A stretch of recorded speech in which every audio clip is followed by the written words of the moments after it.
नमस्कार. मी लक्ष्मण श्रीधर शेळके. आता सध्या ऊसाची परिस्थिती आपण बघितली तर ऊस पूर्ण निकृष्ट दर्जाचा झालेला आहे. यात आता ह्यात पाणी दिलं तरी बी येणार नाही. 2 महिन्यापासून पाऊस लांबल्यामुळे 2 महिन्यापासून पाऊस लांबल्यामुळे विहिरीचा, बोरचा पाणी पातळी खोल गेली आणि पाणी पातळीत घट झाल्यामुळे ऊसाची पाक पिळवणूक झाली आता. आता उजनीमध्ये 50% पाणीसाठा आहे. पाण्याची एक पाळी सोडली सरकारने तर थोडं ऊस जतन होतील आणि खरीपाच्या पेरण्या पण पावसामुळे लांबलेल्या आहेत. ती तर काय नुकसान भरपाई तर आता ऊसाची काय मिळणार नाही किंवा सरकार काय ह्याच्याकडे लक्ष देईल का नाही देईल याची काय आम्हाला काय गॅरंटी नाही. आमचं स्वतःचं घर गळत असताना आम्ही पावसाची वाट बघायला लागलो आता. ह्या पाहतोय की आपण गेल्या 1.5 महिन्यापासून पाऊस नाहीये, पिकं जळतायत. कशा पद्धतीने पावसाच्या अभावी ही पिकं जळतात. आणि सांगायचं गेलं तर गेल्या वर्षी जो पाऊस पडला अतोनात नुकसान झालेलं आहे पाण्यामुळे. आणि त्यावेळी ओला दुष्काळ होता.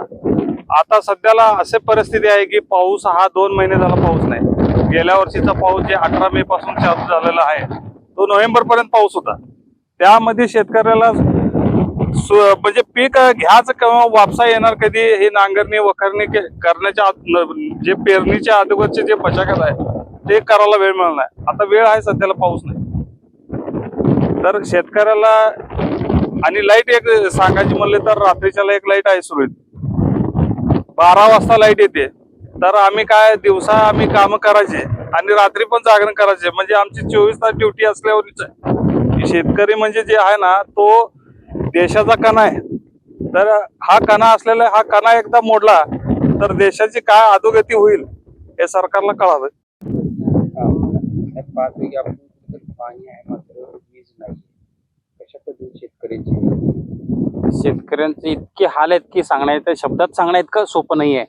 कारण रानात पीक उभं आहे, लाईट नाही. पूर्वी 8 तास होती लाईट, 8 तासावरून 6 तास आणली, 6 तासावरून 4 तास आणली, 4 तास आणली तरी पण 100 वेळा त्या ट्रिप होती लाईट. शेतकऱ्याच्या पाटात ना थोडं सुद्धा पाणी जात नाही, ट्रिप होती लाईट. शेतकऱ्याने कोणाशी 2-2 हात करावं हेच कळत नाहीये. इतकं मोठं संकटात शेतकरी अडकलाय. एक तर निसर्गाचा नाराज झालाय, पाऊस नाही.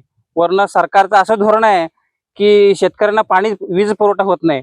पाणी कसं द्यावं शेतकऱ्यांनी आणि पीक जगवावं तर कसं. सर्वात मोठं संकटात शेतकरी अडकले. अशा वेळी सरकार शेतकऱ्याच्या पाठीशी राहावं अशी अपेक्षा आहे. आणि वीज व्यवस्थित सुरळीत शेतकऱ्यांना दिली की निसर्गाशी जरी नाराज झाला तरी काहीतरी पीक जगवेल शेतकरी अशी आशा आहे सरकारकडून. एवढीच अपेक्षा आहे की आमच्याकडे व्यवस्थित लाईट थोडी सुरळीत द्यावी. लोकशाही मराठी ऐका, पहा, जागरूक रहा.